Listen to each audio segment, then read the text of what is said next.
wartawan. Jadi dia sudah menyandang satu proses kreativitas, dia sebagai wartawan dan dia sebagai novelis. Sebagaimana saya, tidak semua pengacara bisa menjadi novelis atau menjadi penyair. Tidak setiap penyair jadi bisa pengacara. Jadinya paling tidak ada kesamaan. Dan saya juga alumni Sinar Harapan pada tahun 78. Saya wartawan. Mendengar tadi adalah paling tidak satu kerinduan tentang Tuhan, tentang bagaimana sikap keagamaan, tapi belum jelas di sana. Artinya kalau dalam Islam sikap fikihnya itu secara detail belum tergambar. Kalau dalam Kristen saya tahu dari pendekatan-pendekatan kitab Alkitabnya dengan pendekatan pemahaman ayat-ayat Alkitab pada novel itu belum terlihat, belum tergambar. Tapi paling tidak dia menyebut nama Tuhan, walaupun secara substansial belum terlihat secara jelas sikap-sikap itu. Tapi saya ingin menyampaikan apa yang disampaikan oleh saudara Tommy Au, bahwa saudara harus tahu, ruangannya harus tahu, dunia ini dirubah hanya 3 faktor. Mengapa hancur Indonesia? Karena Soeharto dia menghargai 3 kelompok besar. Pertama adalah filosof.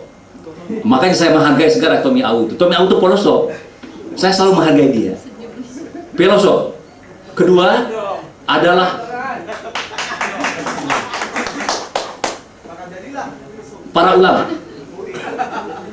Ketiga adalah para intelektual. Dan yang merubah secara global dunia itu ada 3 faktor. Pertama adalah agama, kedua adalah filsafat, support system dari kedua ini adalah sebut ilmu pengetahuan. 3 ini aja masalah dunia ini. Agama, filsafat, dan ilmu pengetahuan. Dari segi novel ini berbicara tentang kerinduan dia terhadap Tuhan. Saya belum tahu bagaimana Ramses, saya belum membaca secara lengkap, artinya baru membaca dengan itu, menyelesaikan tokoh ini untuk mencari jalan dia menemui Tuhan, menemui rumah Tuhan sejati dalam konteks substansi duniawi, dalam konteks kehidupan, kalau dalam Islam hablum nas, dalam konteks kemanusiaan. Nah, ini yang penyelesaian macam ini, novel ini saya belum baca. Kalau dari gambaran itu ada kerinduan itu, bagaimana tokoh adik ini Lorca, terus adiknya juga terus ada pelacur wanita banyak jadi pelacur yang di dalam novel itu. Nah, saya belum tahu bagaimana si novelis untuk mengeksekusi tokoh-tokoh ini dibawa kemana, belum terlihat. Paling tidak saya mengapresiasi Ramses bahwa tidak ada jalan lain. Kalau orang sudah memiliki suatu potensi pengetahuan filsafat, tidak ada pilihan lain, berkarya. Betapapun keresahan manusia, apapun hebatnya dia berresah tentang pikiran-pikiran besar, tapi tidak berkarya, tidak ada artinya. Tapi Ramses sudah menyelesaikan tugas suci itu karena dia mengembangkan satu karya sastra. Sastra itu pada hakikatnya adalah karya filsafat. Ramses melakukan itu.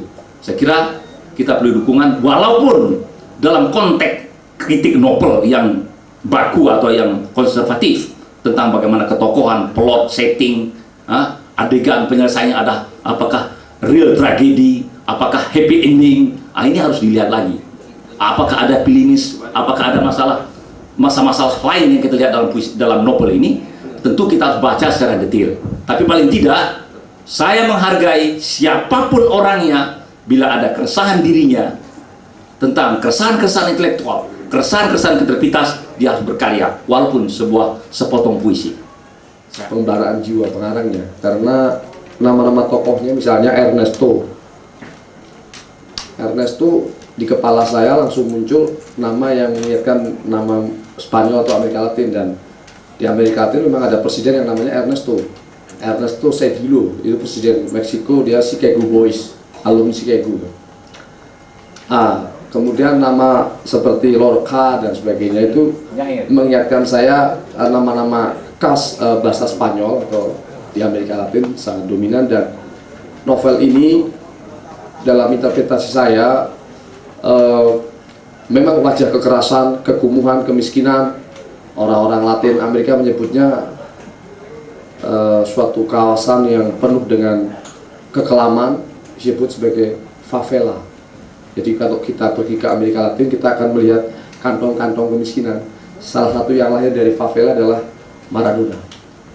Nah, karena saudara Sihar saya kenal melalui saudara Mujib, Capce dan sebagainya di Milibas, dan saya lihat saya bertanya sama dia, kesan saya setelah saya lihat novel Anda, setting lokalisasi lokal atau setting sosialnya tidak ada di katakanlah di Pulau Jawa. Kalau apalagi dengan nama-nama Latin Amerika yang cukup kental, ada Rossetti, ada Lorca, Ernesto dan lainnya, itu membuat saya mencoba membaca novel ini secara berulang, dan hasilnya tetap saya lihat sebagai suatu pengembaraan jiwa pengarangnya di dalam usaha untuk membangun karakter, plot cerita, grafiti dan sebagainya. Mungkin interpretasi saya salah, tapi kalau kita membaca novel ini kan saya tidak tahu di daerah mana, di kota mana terjadi, karena pada akhirnya toh Lorca misalnya mati dalam tembak-menembak dengan aparat kepolisian di sebuah kota yang saya coba meraba-raba. Tapi bagi saya novel ini sungguh memberikan saya suatu kebahagiaan karena ditulis dengan serius, dengan bahasa yang komunikatif, dan imajinasinya kadangkala unpredictable. Dan sebagai sebuah karya sastra, saya kira saudara Ramses membuat saya bangga. Kita punya harapan untuk dia di hari depan. Terakhir, saya kira kalau melihat apakah novel ini realisme sosialis, saya tidak sependapat dengan saudara Hudan, tapi saya lebih senang menyebut realisme, karena saya tidak melihat suatu komitmen sosial yang tegas ya. Realisme sosialis itu sastrawan dengan paham tanggung jawab sosial, komitmen sosial yang tegas, dan sementara saudara Ramses saya kira beyond itu. Saudara Ramses mengenal pertikaian antara Manikebu dan Lekra, tapi dia tidak memihak kedua-duanya. Dia berdiri sebagai dia, sebagai jati diri pribadi yang kokoh, dan saudara bisa melihat performanya serius, dan itu menunjukkan bahwa dia punya prinsip, punya watak, punya karakter sendiri. Jadi beyond paham realisme sosialis. Tapi sebagai sebuah novel yang realis, saya kira iya, realisme. Sebab realisme tidak harus realisme sosialis. Tidak menjadi realis ketika nama-nama itu adalah nama yang bukan konteks Indonesia, karena tapi di sisi lain itu paradoks ketika si Lorca ini bawa kantong plastik hitam seperti beli bungkusan dari warteg gitu yang dia berikan kepada si Ana dan ibunya yang kemudian jadi pelacur. Jadi dibilang realisme juga tidak ada konteks settingnya segala macam. Jadi kalau Anda mau baca, karena saya penyerang, saya harus mengkritik penulis Sihar. Jadi kalau Anda mau baca lebih detail, itu religiusnya sangat sedikit, dan bicara soal Tuhannya pun sangat permukaan gitu, nggak menjadi sebuah dialog yang berpikir gitu antara Ana dengan Lorca tuh tidak ada yang terlalu jauh sampai bicara soal Tuhan, nggak ada. Cuman justru saya melihat Sihar itu sangat orgasme dengan ketika si Lorca menjadi geng apa namanya, Alisto, susah banget teman-teman, geng Alisto yang Atilos, geng Atilos yang bagi Lorca tuh sangat heroik, yang kayak kita nonton film action gitu yang tokohnya James Brown siapa lah gitu ya, kayak gitu. Jadi nggak jauh-jauh religius juga gitu.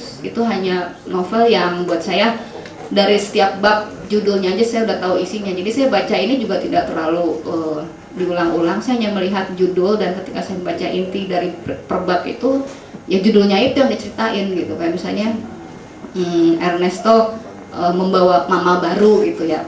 Ceritanya memang membawa mama baru. Torehan-torehan yang dia tidak percaya bahwa kalau dia yang membuatnya. Seperti saya tidak bisa percaya sepenuhnya secara logika tentang novel yang saya hasilkan. Yang jelas bahwa kita juga melupakan bahwa di Indonesia itu ada nama semacam itu. Kita lupa bahwa di belahan timur Indonesia ada nama-nama seperti itu. Sama seperti kalau kita sodorkan pada seorang yang dari asal Nusa Tenggara Timur atau Papua, itu akan mendapatkan nama itu tidak asing, kecuali barangkali konfliknya yang terlalu besar dan terlalu dahsyat bagi dia. Saya coba tanya ke teman-teman NTT dan mereka yakin sekali itu ada di Timor. Hanya persoalan adakah sejarah sebesar itu. Tokohnya, alur dan setting. Saya melihat dari si Hari Lorca ini agak sedikit mirip, mungkin saya salah gitu ya, dengan karyanya Iwan ya, yang Merahnya Merah, di mana di situ agak sedikit dia berfilsafat, dia dengan Tuhan. Di situ juga ada tokoh-tokohnya, di mana tokoh kita agak mirip dengan Lorca. Terus juga ada di sana ada Maria yang dia calon biarawati nggak jadi karena diperkosa kan. Terus ada juga si Vivi, gadis. Iya, tapi kan dia diperkosa gitu kan. Maria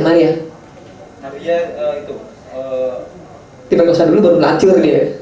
Maria itu penulis Diana, istri Diana. Itu yang Ana ya maksudnya? Enggak, maksudnya di sini ada Lorca. Lorca itu mirip tokohnya dengan tokoh kita di Merahnya Merah, Iwan Simatupang. Terus juga ada Vivi, dan juga tadi adiknya itu kan. Terus gimana? Terus pada endingnya dia juga mati gitu kan, absurd. Terus juga seperti yang kata Pak Muji, di situ dia tragik.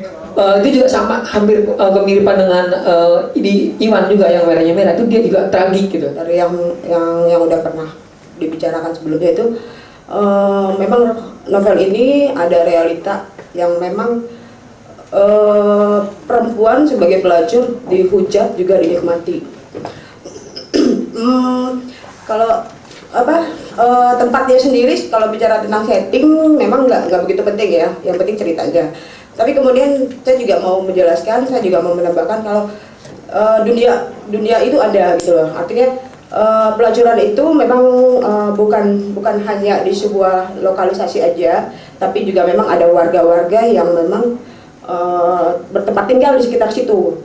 Nah ini Lorca sebagai anak yang lahir dari bapak yang keberapa entah, terus kemudian juga perkawinan yang dia kenal adalah bapaknya, ibunya yang ternyata karena status pernikahan tidak ada.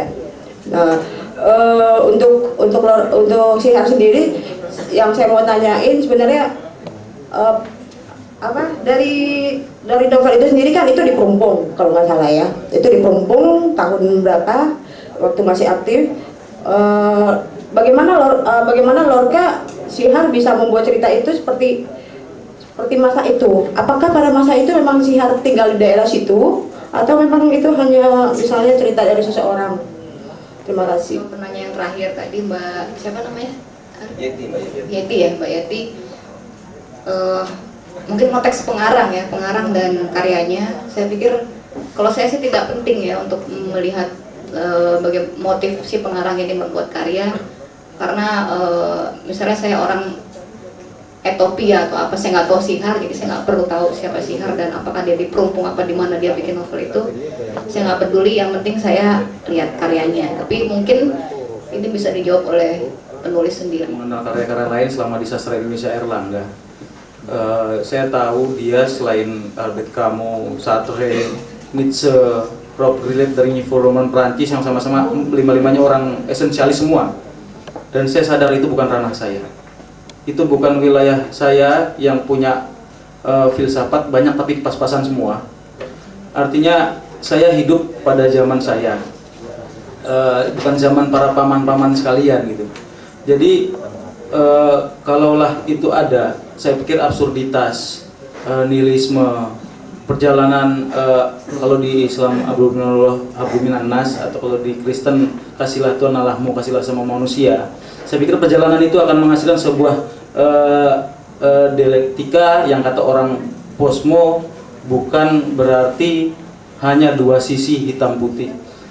Tapi kembali soal latar membuat tulisan ini, saya pikir lesatan empiris kita sangat kedalaman pengalaman hidup manusia. Tiap orang pasti sangat sulit untuk dijelaskan.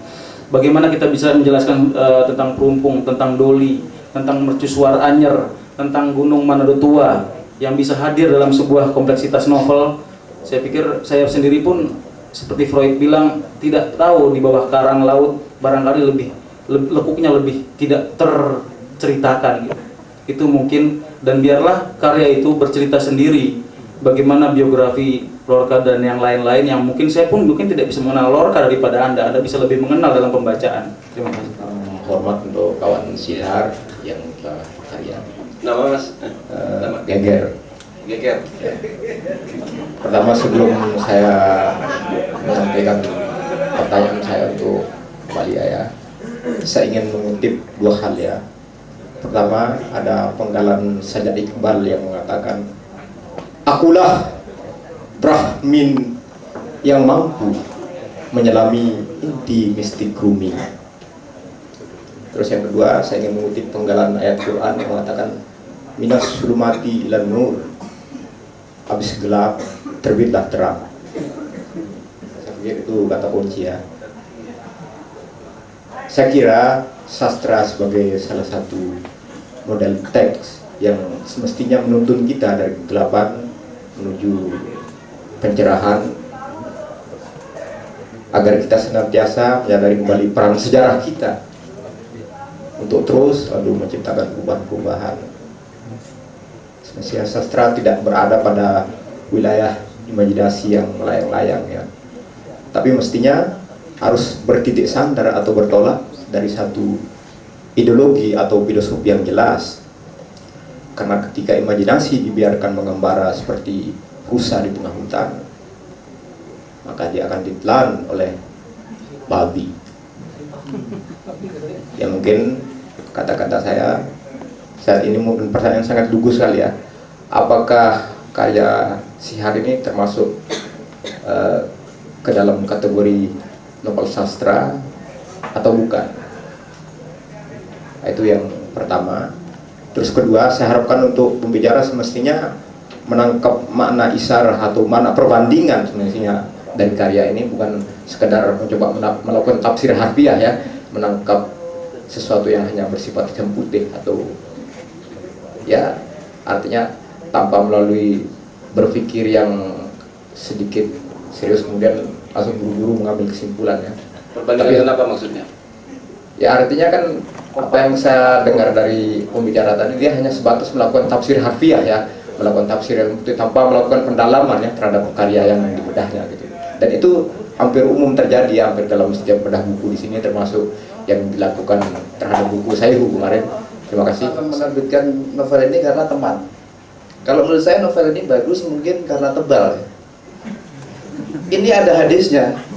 Jadi saya sebelum kesini itu tadi buka-buka kitab kuning, saya ketemu hadis. Tapi saya nggak akan baca Arabnya ya, karena di sini yang tahu bahasa Arab cuma Dadang. Jadi saya terjemahkan secara bebas. Jadi kira-kira bunyinya begini. Jadi hai orang-orang yang beriman, sebagus-bagus perempuan adalah di antara kamu yang paling langsing. Dan hai orang-orang yang beriman, sebagus-bagus kitab adalah kitab yang paling tebal.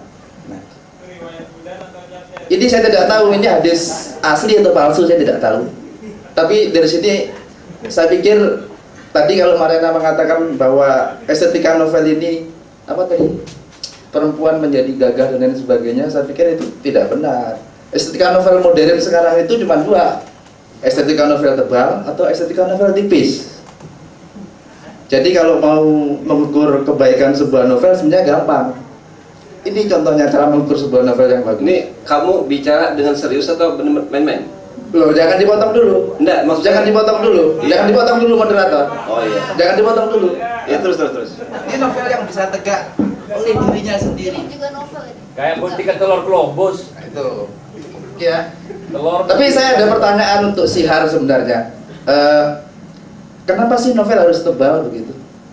Kalau seandainya novel itu bisa dibikin tipis, apalagi Anda tahu sekarang harga kertas mahal sekali. Itu pertama. Untuk Mariana mungkin yang agak serius,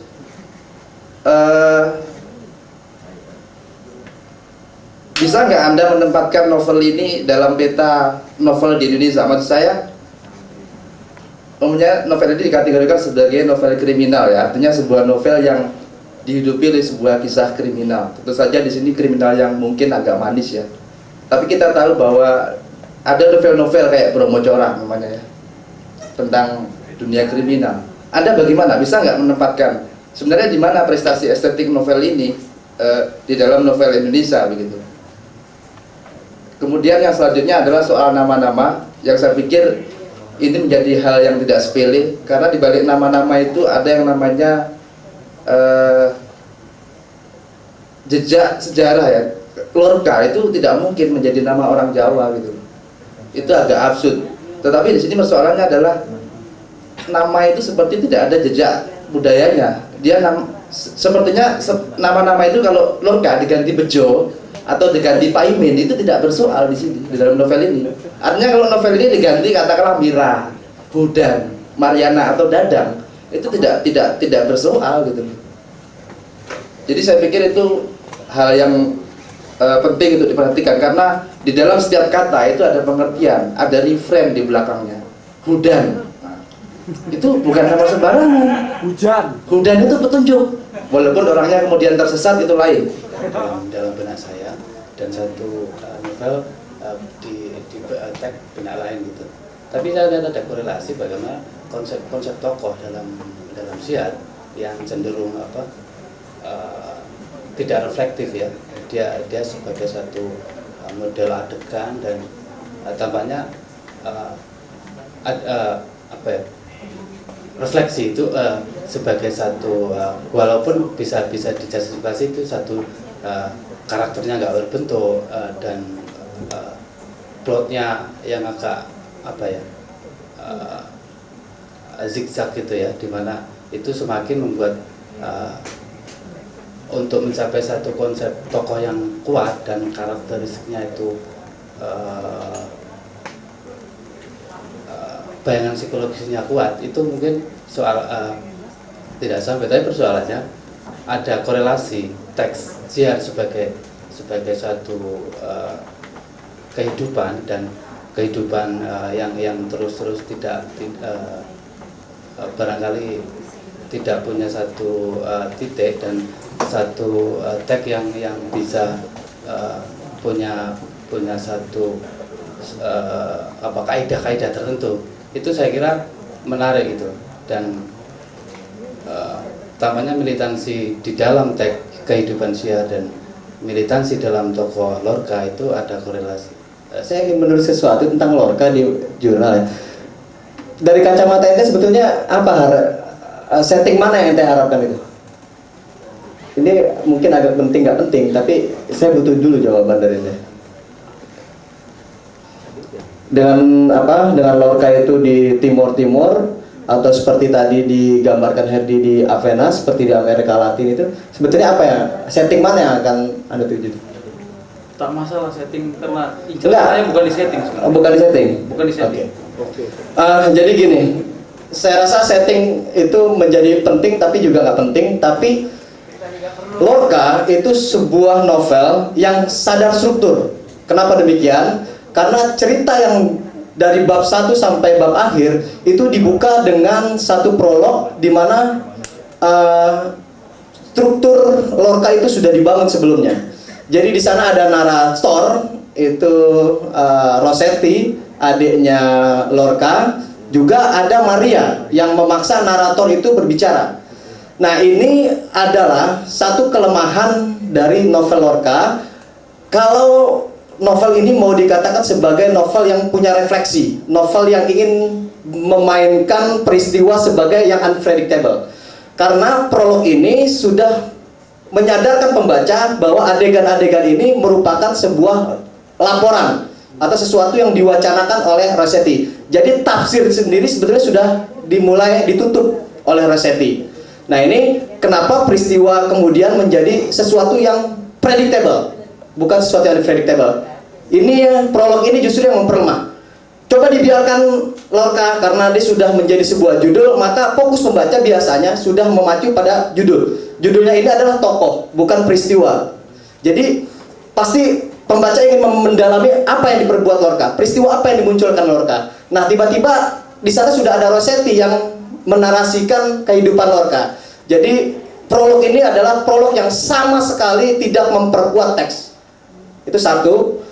Kedua, kalau sadar struktur seharusnya setting itu dimunculkan.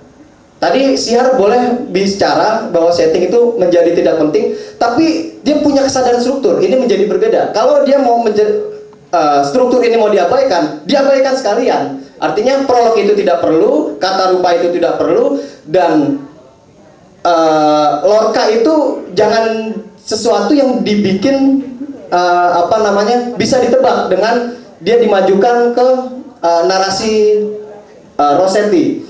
Jadi Maria di sini adalah seorang yang mirip Sihar gitu, mirip Sihar dalam menjabarkan Lorca. Ini sebuah kelemahan. Artinya kalau dia mau struktur dibuang dulu itu prolog, biarkan pembaca berkibar-kibar, mengibar-kibarkan imajinasinya, menebak peristiwa yang dimunculkan oleh Lorca ini, peristiwa-peristiwa yang unpredictable. Jadi kalau Imam tadi bilang bahwa ini teks ini tidak merepresentasikan satu kedalaman refleksi, itu saya rasa sepakat dengan itu, karena itu kesadaran struktur ya. Penulis kalau sudah sadar struktur, biasanya dia punya kecenderungan untuk mendeskripsikan.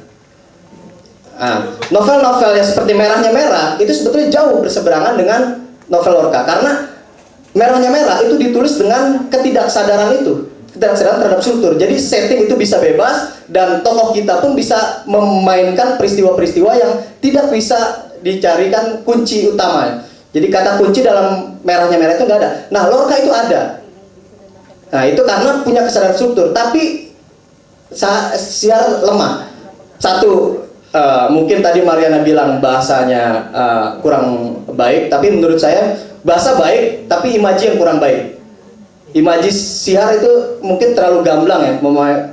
Ada bangunan, kemudian itu menjadi tempat Rossetti, kemudian di situ menjadi biara, ada sungai. Itu kurang inspiring untuk menghidupkan suasana getir kejahatan. Biasanya suasana-suasana damai itu muncul ketika ada suasana harmoni. Jadi saya rasa komentar saya itu lebih dari itu, bahwa novel ini adalah novel sastra, itu harus diakui. Pertama, mungkin Binhat tadi sudah bilang merupakan suatu novel yang tebal, dan kedua adalah sebuah novel yang menurut saya dalam tradisi sastra Indonesia, novel yang mengupas tentang teologi Kristiani itu baru sedikit. Jadi saya sebetulnya lebih respect terhadap Tommy tadi, bahwa novel ini menampilkan sisi religiusitas.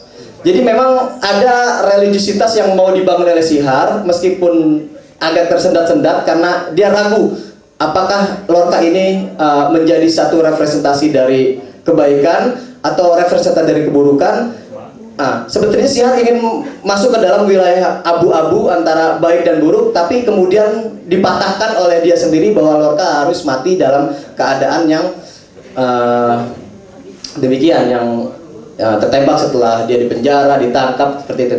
Jadi saya ucapkan terima kasih lagi bahwa Lorca sebagai sebuah novel, meskipun ini sebagai sebuah karya realis, tadi saya katakan realis itu adalah satu karya sastra yang dibangun oleh struktur. Jadi seperti realitas, ada materi, ada sejarah, ada setting di sini dimunculkan pada abad, ada tempat di gereja, tapi itu meskipun tidak jelas, tapi itu sudah menjeluskan satu anasir-anasir yang menunjuk pada realisme. Memang Sihar itu seorang penulis yang realis, karena dia tadi paham dengan peristiwa-peristiwa yang dihadapinya sebagai wartawan, tapi juga punya kecenderungan keterlibatan terhadap maskulinitas, bahwa di situ harus ada sesuatu yang ditokohkan dari dunia kelelakian, misalnya kejantanan, pemberontakan, dan seterusnya,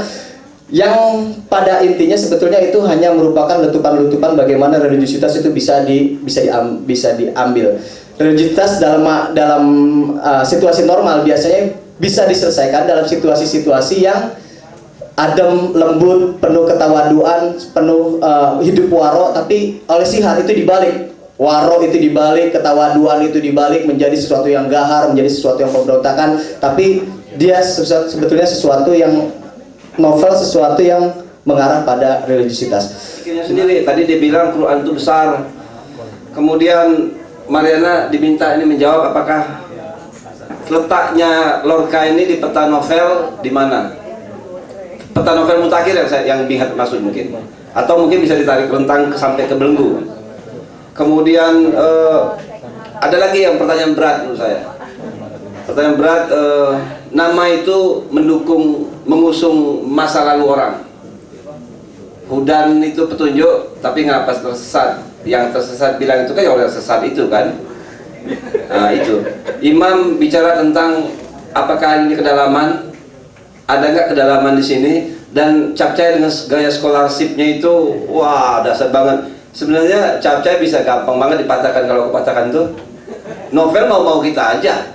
Ngapain kita setia sama definisi novel? Boleh nggak aku jadi bicara? Nggak boleh? Oke.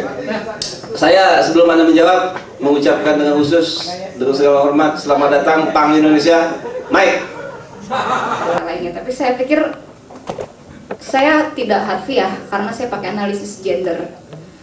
Jadi kalau orang tidak pakai analisis gender, tidak ada itu perempuan dan laki-laki dalam novel Lorca, ya sesuatu yang normal-normal saja, yang tidak, bukan sebuah isu, bukan sebuah konten. Jadi tokoh laki-laki ya so what gitu loh, tokoh perempuan so what. Tapi buat saya itu jadi teropong saya untuk saya mengkaji, dan itu tidak harfiah.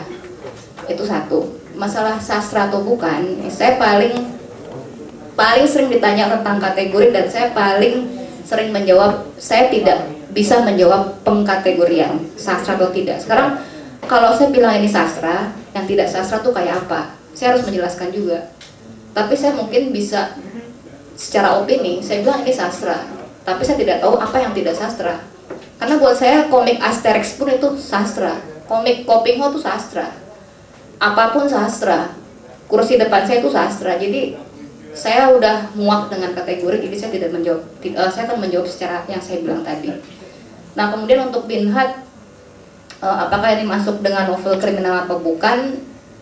Kategori juga, selalu kategori gitu loh. Saya opini lagi, ya bisa aja. Karena apa? Simple aja, karena banyak kriminalitas di situ, tetapi bahwa itu tidak ansih, tidak taken for granted, tidak kita terima begitu saja bahwa itu peristiwa-peristiwa kriminal, kejahatan, kekejian segala macam, tidak sekedar itu semua, tapi ada sesuatu yang ingin disampaikan penulis melalui tokoh-tokoh Lorca dan sebagainya, bahwa di balik kejahatan dan kekejian itu ada yang ingin dicapai oleh Lorca, oleh Rossetti, dengan mereka hujan-hujanan mencari tempat tinggal, misalnya sampai ke rumah Tuhan segala macam. Ada sesuatu yang bisa kita dapatkan di situ, bahwa itu kehidupan. Itu yang saya sebut realitas, itu adalah tidak sekedar properti setting apa ini, tapi saya melihat realitas itu adalah ketika makna sudah mencapai logika saya, itu adalah realitas. Nah, jadi kategori itu juga saya pikir bisa saja dibilang kriminal, tapi tidak taken for granted untuk novel. Dari diskusi kita dari awal sampai akhir itu selalu bicara makna, selalu bicara ketuhanan, religiusitas, realisme sosial, itu kan semua kedalaman. Jadi nggak ngomongin Lorca itu karakternya apa sih, nanti Sihar jawab gini, itu tidak, itu yang namanya harfiah yang kayak begitu. Tapi saya pikir kalau kedalaman itu sudah terjawab dari awal diskusi ini. Terima kasih. Saya selaku moderator masih mau mengingatkan Mariana, ada yang belum Anda jawab. Pertanyaan itu berat bagi saya dan penting. Lorca ini letaknya di mana di sastra Indonesia mutakhir atau sastra Indonesia modern? Satu. Atau aku take over bentar ya. Udah sebentar, jangan dulu. Enggak, karena itu kategori, saya nggak bisa menjawab, Anda aja yang jawab. Oh, iya. Kemudian soal nama. Nama itu gimana menjelaskannya? Lorca itu kan nama Spanyol ya, tapi kok hidup di Indonesia. Anda nggak tertarik jawab itu? Oke. Terus saya ngusut juga nih, karena Capcay tadi kan Anda belum jawab ya. Capcay itu pertanyaannya dasar banget tuh, karena dia langsung menonjok soal keberadaan novel. Kalau novel pakai struktur, maka sempit novel itu. Tak bisa mencapai kedalaman karena di frame oleh struktur. Apa betul itu? Tuan dan Kosong itu strukturnya jelas, pakai struktur, tapi dia melebar kemana-mana. In-depth betul, masuk ke dalam betul maksudnya. Itu Ya, nah ini kasih kesempatan satu lagi ya sama penulis, karena Anda diejek novelmu ini tebal-tebal saja, tapi mungkin tak bermakna, maksudnya bin Had gitu. Anda mau menjawab? Ya. Pertanyaan yang ingin saya jawab justru soal sastra atau bukan. Ya, tapi itu akan tetap saya jawab. Tapi awal sastra atau bukan itu tergantung sejarah dan masyarakat. Saya tak berhak menentukan apakah itu sastra, itu tergantung 10, 15, 20 tahun, 30 tahun lagi, bahkan setelah saya mati. Masyarakatlah yang bereaksi terhadap itu. Kalaupun dikatakan tebal, itu lebih pada ketidaksadaran kenapa saya membuat karya itu tebal. Karena sebelum itu membuat puisi dan cerpen, saya sudah puluhan tahun membuat puisi dan cerpen. Saya tidak tahu itu juga kenapa pendek. Kenapa tebal, kenapa pendek, saya tak tahu. Logika saya tak akan sampai pada persoalan wilayah, katarsis, trans, afeksi, lontaran spontan, loncatan-loncatan alam bawah sadar dan alam sadar dan alam setengah sadar saya. Terima kasih. Mariana masih mau jawab? Saya mau ngeritik Cafcay ini. Saya nggak setuju sama pendapatnya Cafcay dari A sampai Z tadi, saya nggak setuju. Karena dia nggak konsisten, dia bicara soal Sihar punya kesadaran struktur. Tapi ketika orang punya kesadaran struktur dan dia tidak struktur tiba-tiba dengan tidak menaruh setting, buat saya itu sah-sah aja.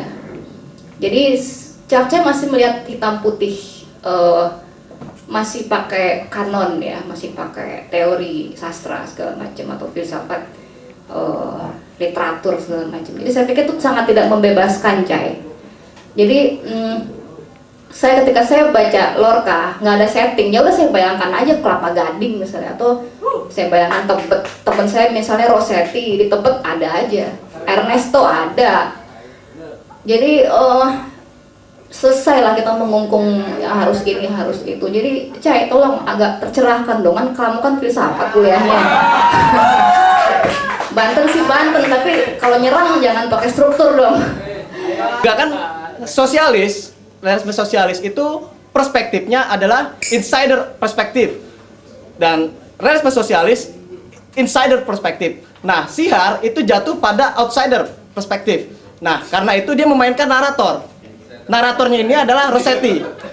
Nah, tapi kenapa ini menjadi lemah? Karena dia telah membangun struktur. Kalau dia mau kuat, harusnya teknik penulisan realis. Dia memakai outsider perspektif. Tapi kemudian kalau dia mau memperkaya teknik penulisan, pertama prolog dihilangkan. Kedua, supaya tidak terjebak pada peristiwa-peristiwa rumit tapi bisa diprediksi, itu dengan cara menghilangkan narator.